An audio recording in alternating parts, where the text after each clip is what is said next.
좀 아름다운 노년을 맞기 위해서 바꿔나가야 할 게 있다면 어떤 게 있을까요?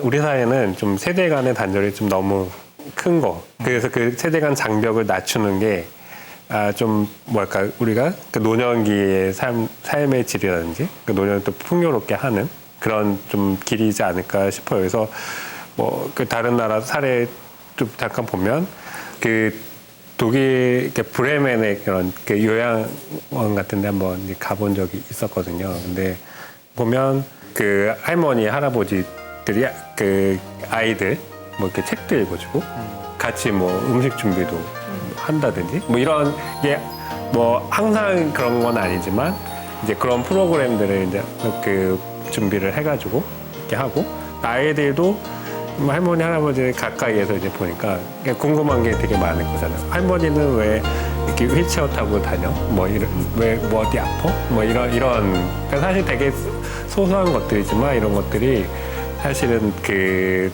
서로 간에 그 이해할 수 있는 그런 것들을 그러니까 소통의 어떤 공간을 좀 만들어준다는 생각이 들어요. 그래서 이게 어떻게 보면 좀 역사적인 거긴 한데 어르신들을 이제 공경한다는 의미로 이렇게 한 곳에다 이렇게 모아두는데 사실 그게 그렇게 별로 좋은 것 같진 않아요. 오히려 그 장벽을 트고 서로 좀 편하게 대등하게 이렇게 좀 어울릴 수 있는 그런 것들이 있으면은 훨씬 더 이 고령화 사회가 좀 풍요롭고 다양해지고 뭐 그러지 않을까. 그러니까 공존할 수 있는 공간이 좀 필요한 네, 거죠. 그런 것들이 좀 많이 필요한 것 같아요. 저도 비슷한 사례를 일본에서 본 적이 있는데 일본에 더 굉장히 감동적인 졸업식에 참석을 한 적이 있어요. 그 지역의 중학교 졸업식인데 보통 학부모들과 이제 후배들이 있잖아요. 근데 가장 상석에 안 보시던 분들이 이제 가득 앉아 계신데 보니까 그 지역에 있는 요양원에 계신 어르신들을 다 초대를 한 거예요.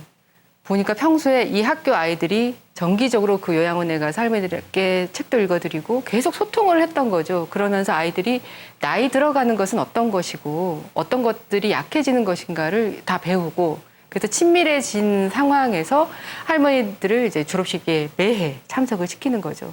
근데 이미 뭐 인지 능력이 떨어지셔서 맨날 만나던 애도 넌 누구지? 이렇게 하실지언정 그분들이 그 축하해주고 하는 그런 모습을 보면서 아, 이 세상에서 가장 아름다운 졸업식이 아니었나 하는 그런 생각을 했어요. 아름답게 나이를 먹는다. 나이가 들어간다는 것 참 어려운 문제인 것 그렇죠. 같아요. 예. 참.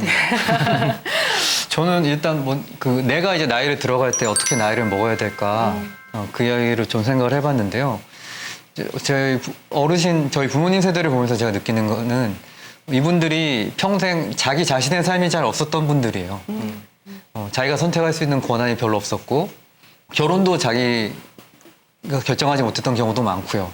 사회생활을 할 때도 그 일을 좋아서 했다기보다는 그냥 우리 집을 먹여 살리기 위해서 내가 이걸 해야 돼. 그러니까 이분들이 좀 더 자기의 삶에 집중해서 내가 건강하기 위해서 어떤 것을 해야 되고 내가 좀 어떤 걸 하고 싶은지에 대해서 관심을 더 가지시면 저는 훨씬 좀 그런 변화가 우리 어르신들한테 좀 필요하지 않을까 싶어요.